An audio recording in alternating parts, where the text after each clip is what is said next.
What happened in the United States is we maintained, in the cell world, we maintained the same system we had with the Bell telephone system with landlines, and that is, you went to the store, you went to the company, you got your signed up for service, and they handed you a phone. And what the business model like that says, keep the technology as low as the customers will tolerate, and that'll keep your profit margins high. And that's what happened both in the landline and in the cell phone. I don't know if you remember, but that Prince's phone was high technology before the breakup. And at the breakup, things just changed dramatically. So what we had is an almost level playing for adoption of technology in the United States, the availability of it, until the iPhone came out.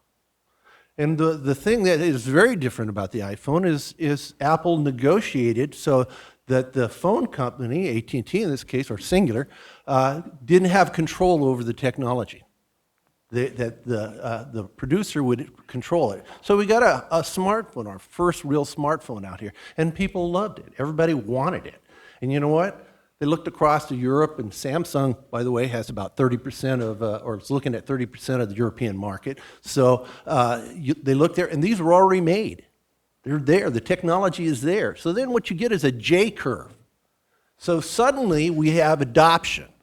And that sudden adoption is very difficult for any organization to handle. It's particularly difficult for the newspaper industry, which does not move quickly and is in financial straits already.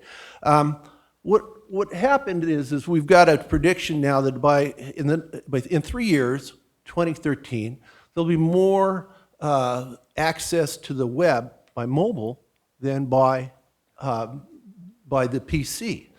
That's pretty tough when you've gone for the last 10 or so years trying to develop a good web page. Now what you've got is a third screen that's going to be dominant, not just popular, but dominant in 3 years.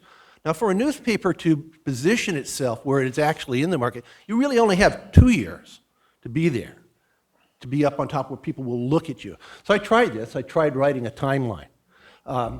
Boy, did I ever get a lot of comment on this about how crazy I was.